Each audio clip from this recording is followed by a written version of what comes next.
শুভ সময় বন্ধুরা, এই ভিডিওটা একটু দেখুন, তারপরে কিছু কথা বলবার আছে আমার। जो लोग कहते हैं कि पत्थर पूजना हराम है, तो फिर मैं उनसे ये पूछना चाहता हूँ कि फिर ये क्या है, क्या चाटा जा रहा है ये? कमेंट बॉक्स में जरूर बताना। আচ্ছা, এক লোক সনাতনী লোক, হয়তো সে বলছে যে এই লোকেরা অর্থাৎ মুসলিমরা বলে যে পাথর পূজা করা, পাথরের মূর্তি পূজা করা হারাম, এগুলো ইসলামে নাই। তাহলে তারা এই যে কাবা ঘরে যে হাজারে আসওয়াদ আছে, কালো পাথর আছে, এটাকে চুমাচাটি কেন করে? পূজার মতোই তো হয়ে গেল। একটা পাথরকে চুমাচাটি করছে, চুমু দেওয়ার জন্য পাগল হয়ে যাচ্ছে, অনেক মানুষও মারা যায় এখানে। তো এটা কেন করছে? তো কমেন্ট বক্সে জানাতে বলেছে। ওকে, এই ভাইটার একটা যৌক্তিক রিপ্লাই দিচ্ছে, শুনুন। আর এক মুসলিম ভাই, কি হ্যান্ডসাম, মনে হয় কি জ্ঞানী গুণী বুদ্ধিজীবী মানুষ, বুদ্ধিমান মানুষ, কিন্তু এদের কথাবার্তা এগুলো একটু শুনুন। अरे भाई साहब, कमेंट बॉक्स में क्या देखोगे? वहां पर तेरी आवाम, तेरी पब्लिक, तेरे दोस्त, वहां पर कुछ नहीं मिलेगा। मैं तुझे बताता हूँ कि ये क्या है। খুব ভালো করে বলছে, মনে হয় যে যে লোকটা এই কথাগুলো বলেছে সে খুব মূর্খ আর উনি খুব শিক্ষিত। মানে ये हजरे अस्वद है, जिसके बारे में हजरत उमर रजी अल्लाह ताला अन्हु ने फरमाया था कि ए पत्थर, तू मेरे किसी नफे या नुकसान का मालिक नहीं है। হ্যাঁ, এটা ঠিক। ওমর রাদিয়াল্লাহু তাআলা আনহু এই হাজরে আসওয়াদকে, কালো পাথরকে ধরে বলেছিলেন যে, হে কালো পাথর, হাজরে আসওয়াদ, আমি জানি যে তোর কোনো ক্ষমতাই নাই, তুই কোনো উপকারও করতে পারিস না এবং ক্ষতিও করতে পারিস না। मैं सिर्फ तुझे इसलिए चूमता हूँ कि मेरे नबी ने तुझे चूमा है। আমি শুধু তোমাকে এই কারণে চুমু দিচ্ছি কারণ আমার নবী বলেছে চুমু খেতে। ওমর রাদিয়াল্লাহু তাআলা আনহু আসলে ইসলামে বিশ্বাসী ছিলেন কিনা সেটা পরের বিষয়, এটা নিয়ে বিস্তর আলোচনার প্রয়োজন আছে। ওমর নবীর চাইতে কিছুটা বুদ্ধিমান, সে বুঝতে পেরেছিল একটা কালো পাথরের কোনো ক্ষমতা নাই, এই কারণে তার চুমু দিতে ইচ্ছে করছিল না, কিন্তু সে চুমু দিচ্ছিল, চুমাচুমি করছিল শুধুমাত্র তার নবীর কথা শুনে। কথা বুঝতে পারছেন? এটা কি লজিক্যাল? আচ্ছা শুনুন তারপর। That's it। और अब मैं तुम्हें चैलेंज देता हूँ कि जाओ किसी अपने भगवान की मूर्ति के पास और खड़े होकर ये कहो कि ना तो मुझे कोई नफा दे सकता है और ना ही तो मुझे नुकसान पहुंचा सकता है। উনি বলছেন সনাতনী ধর্মাবলম্বীকে উদ্দেশ্য করে যে, তুমি এখন তোমার ধর্মের কোনো মূর্তির কাছে যাও, গিয়ে বলো যে তোমার কোনো ক্ষমতা নাই, উপকারও করতে পারো না তুমি এবং ক্ষতিও করতে পারো না তুমি, नहीं कर पाओगे। এটা করতে পারবে না। ঠিক আছে, আমি মানলাম যে সনাতনী ধর্মটা মূর্তির কোনো ক্ষমতা নাই, ওইটা না হয় অসার। ওই সনাতনী ধর্মটা অসার হলে কি এটা প্রমাণ হয়ে যায় যে মুহাম্মদ যে কালো পাথরকে চুমু দেওয়ার কথা বলেছিলেন কিংবা পূজা করার কথা বলেছিলেন সেটা খুব যৌক্তিক হয়ে গেল?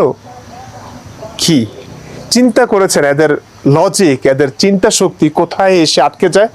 নিজ ধর্মের কাছে আটকে যায়, মানে নিজ ধর্মের ক্ষেত্রে আর কোনো লজিক নেই। और फिर काबा की जो छत पर हम हर साल जब उसका गिलाफ काबा चेंज होता है तो लोग उसकी छत पर चढ़ते हैं। तुम भी अपने किसी भगवान की मूर्ति के ऊपर चढ़ के दिखाओ। बातें नहीं करो, बातें नहीं करो, तहकीक करो। তাহকিক করো। কি তাহকিকটা করে বসে আছে সে? মানে বলছে কাবা শরীফের উপরে প্রত্যেক বছর যে গিলাফ পরিবর্তনের জন্য সেখানে মানুষ ওঠে, মুসলমানরা তো উঠতে পারে, আর তুমি কি তোমাদের মূর্তির উপরে উঠতে পারবে? উঠতে পারবে না। এই কারণে মনে হয় ভাবখানা এমন যে তার ধর্মটা খুব লজিক্যাল আর হিন্দু ধর্মটা, সনাতনী ধর্মটা খুব অযৌক্তিক। আরে ভাই, ওইটা না হয় মানলাম, আমি সনাতনী ধর্মে বিশ্বাসীও না, আমি কোনো ধর্মে বিশ্বাসী না, আমার কাছে সবগুলোই অযৌক্তিক মনে হয়। কিন্তু এই যে চিন্তা করুন, এমন একজন স্মার্ট মানুষ মুসলিম, তার কি এতটুকু চিন্তা শক্তি নাই?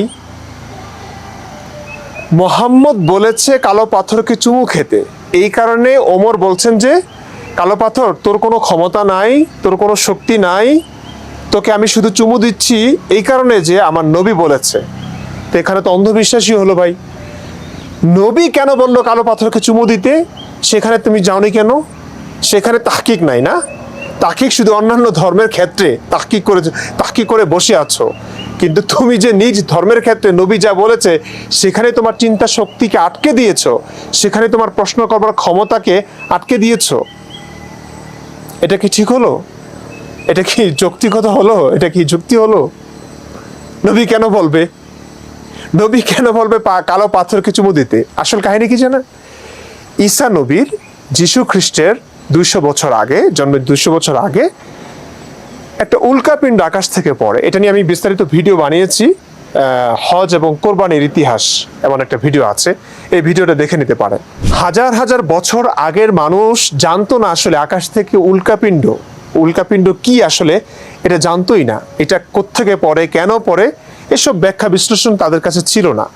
তো আকাশ থেকে পড়েছে মানে হচ্ছে এটা মনে হয় ঈশ্বর, আল্লাহ, ভগবান তার পক্ষ থেকে আসা কোনো ঐশ্বরিক কিছু, এটা নিশ্চয়ই কোনো পাওয়ার আছে, ক্ষমতা আছে। সেটার পূজা শুরু করলো মানুষ।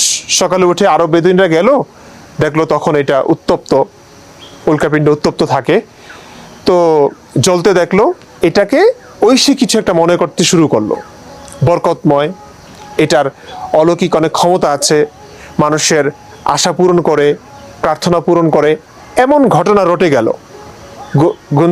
গুজব রটে গেল। এরপর এটার পূজা শুরু হলো, সেখানে এই পূজা ঘিরে সেখানে সমাবেশ শুরু হলো, সেখানে মন্দির শুরু হলো। এটা নিয়ে অনেক বছর শুরু হয়ে গেছে ধর্ম ব্যবসা। মূর্তি পূজকরা মূর্তি শুরু করলো, সেখানে মন্দির হলো।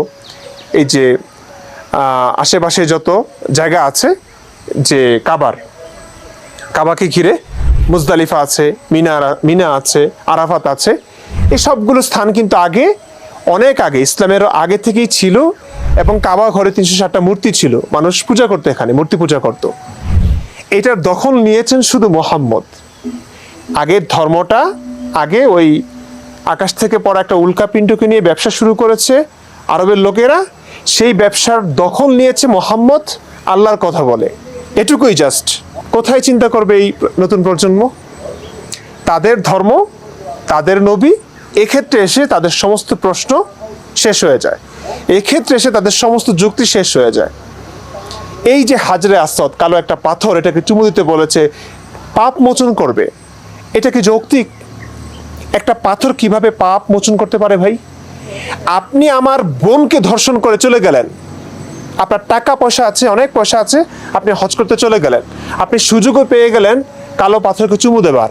আপনি একটা মেয়েকে ধর্ষণ করে, নিষ্পাপ একটা মেয়েকে ধর্ষণ করে আপনি যে পাপ করেছেন, এই পাপটা মোচন হয়ে যাবে ওই কালো পাথরকে চুমু দেওয়ার কারণে। এটা কি যৌক্তিক? কালো পাথরে এমন ক্ষমতা কে দিয়েছে ভাই? আল্লাহ দিয়েছে, আল্লাহ দিয়েছে না? এমন আল্লাহকে তো আমি ডাস্টবিনে ফেলবো, যে আল্লাহ একটা কালো পাথরকে চুমু দিলেই বলছে যে তুমি যে মেয়েটাকে ধর্ষণ করে এসেছো, একটা মানুষকে মেরে এসেছো, হাজার কোটি টাকার দুর্নীতি করে এসেছো, তোমার সমস্ত পাপ মোচন হয়ে গেল শুধুমাত্র কালো পাথরকে চুমু দেওয়ার কারণে। তো এমন আল্লাহ, এমন এই কল্পনা, আল্লাহ তো আসলে, আল্লাহ থাকলে তো তাকে অবশ্যই রেসপেক্ট করতাম, সম্মান করতাম, তার পূজা করতাম আমি। কিন্তু এই যে আল্লাহ নামক একটা ফেক ক্যারেক্টারের নামে এত অযৌক্তিক কথাবার্তা আপনারা শুনে যাচ্ছেন, মোহাম্মদ শুনিয়ে গেছে, এই ক্ষেত্রে কি আপনাদের একটু প্রশ্ন জাগে না ভাই? আপনাদের স্মার্টনেস, যৌক্তিকতা মানে কোথায় যায় তখন? কি আর বলবো? নিজ ধর্মের কাছে এসে মানুষ পুরোপুরি অন্ধ হয়ে যায়, সমস্ত লজিক বিসর্জন দেওয়া দেয়, সমস্ত যুক্তি বিসর্জন দেওয়া দেয়। তার আবার অন্য ধর্মের বিরুদ্ধে কথা বলে, অন্য ধর্মকে নিয়ে উপহাস করতে ভালোবাসে। আপনার ধর্মটা যে অযৌক্তিক, অবাস্তব, অবান্তর, সেটাও তো একটু দেখা উচিত ভাই। এখানেও তো একটু লজিক খোঁজা উচিত। আপনার নবী বলেছে, বাস এটাই ঠিক। ওমর যেমন নবী বলেছে বলে ওই কালো পাথরকে চুমাচুমি করতে গেল, এখন বিশ্বের সকল মুসলিম চুমাচুমি করতে যায় কালো পাথরকে, একটা পাথরকে, এটা পূজাই। মোহাম্মদ এটা বলেছে যে এটা জান্নাত থেকে এসেছে, এটা মানুষের পাপ মোচন করে করে কালো হয়ে গেছে, এটা সাদা ছিল। আকাশ থেকে পড়া একটা উল্কাপিণ্ড, এটা সাদা হতে পারে না, এটা যে রঙের হওয়ার কথা সেই রঙেরই ছিল, কালোই ছিল, উল্কাপিণ্ড যেমন হয় আর কি। কিন্তু ওই যে কাল্পনিক কথাবার্তা, এগুলোকে রিসার্চ করেছেন কেউ? চ্যালেঞ্জ নেবেন? বিজ্ঞান এত উন্নতির পর্যায়ে চলে গেছে, এটা এখন যাচাই বাছাই করা যাবে, পরীক্ষা নিরীক্ষা করা যাবে আসলে এই কালো পাথরটা কত বছর আগে, কত হাজার বছর আগে এটা কি ছিল আসলে, ঠিক আছে? সব বেরিয়ে আসবে। চ্যালেঞ্জ নেবেন? এটা জান্নাত থেকে এসেছে নাকি এটা একটা উল্কাপিণ্ড? এই উল্কাপিণ্ডকে ঘিরে আগের মুশরিকরা ব্যবসা করেছে, সেই ব্যবসা দখল করে মোহাম্মদ নিজের ব্যবসার দোকান খুলেছে, ব্যাস এটুকুই। আপনারা ওই মুশরিকদের ব্যবসাটাকে বুঝলেন, মুশরিকদের অসারতাকে বুঝলেন, কিন্তু মোহাম্মদের বাটপাড়িটাকে, মোহাম্মদের ব্যবসাটাকে, মোহাম্মদের অযৌক্তিক কথাগুলোকে আপনারা বুঝলেন না। সমস্যা এখানেই ভাই, সমস্যাটা এখানেই।